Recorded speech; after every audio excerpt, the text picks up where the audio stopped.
Hello, everyone. A happy new week, and I pray that everything we lay our hands on this week shall prosper.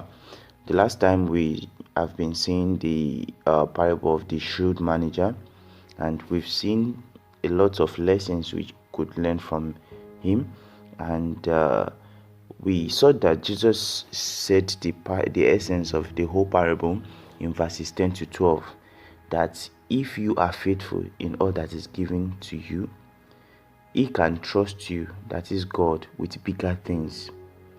So God will trust us with bigger things. He will bless us with more.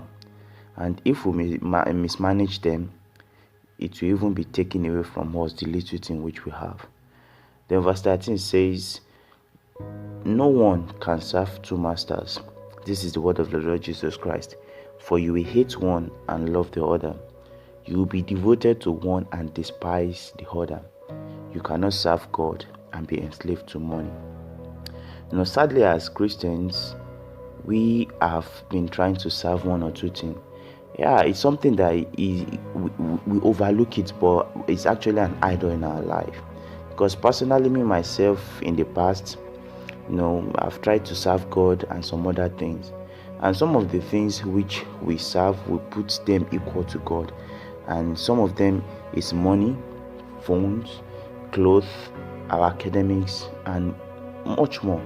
And some even put their relationship equal to God. And they try to serve two different masters. Now, anything that you put equal to God is an idol, because God is the only true God. There's no other God. So Jesus is saying here, it won't work. It's either God or the Word. We have to choose one. And it's something that we really need to be like, we need to make the right decision. And we shouldn't say, okay, yeah, it's just that I'm just attached to this, but God is there. No. Because if we choose God, we must detach ourselves from every other thing that could be vying for God's position in our life. And when I mean detach, I don't mean that we shouldn't use these material things like phones, we shouldn't wear clothes. I don't mean that. Or I don't mean that when we in a relationship, we shouldn't like be in relationship with other people. No. But when it comes to that, we have to put God first. God has to be the one who decides our connection with these material things or with this person. For example, if I put God first, He's the one that will decide how I get the money. He's the one that will decide how I spend it. In terms of relationship, God will be the one who decide who I choose and how I make friends. So, and in academics, God is the one that will decide and lead me through, and He will even lead me into success.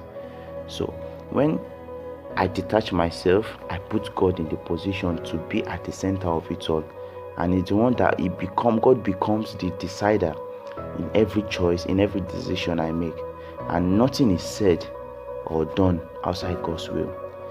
So looking carefully at my life, as God being the one who decides my life, as God being the one who decides your life, as He being the one behind all your actions, then by this we will know if truly we are serving God or not.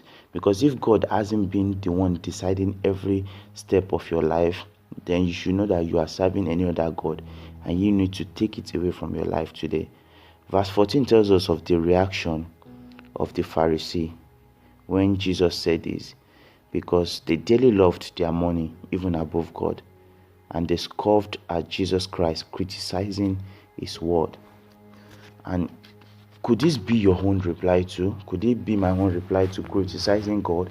Or as some people will do, they will try to like make the word come down to their own situation. They don't want to make their own situation bow down to God's word. Now, when you make God's word bow down to your situation, you translate God's word to your own interpretation, because you just want it to suit you. But this shouldn't be so. So do you accept it, or you criticize God's word because you just want to live the same way you're doing? The truth is that any other thing or person that you put above God is an idol, and it's against God's will to serve idols. So Jesus further on in verse 15, describing their state of spirituality to them. He said, "You like to appear righteous in public, but God knows your heart. What this world honors is detestable in the sight of God." And if we feel God doesn't know or doesn't see what we are doing, then we are only deceiving ourselves, because we might not show it publicly, but God sees everything. And all these things you and I hold on to materially above God are abomination in the sight of God.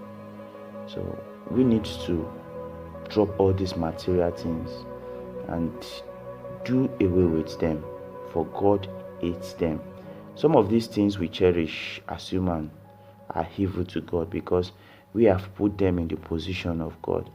So we have to be careful guarding our hearts only to God and nothing else.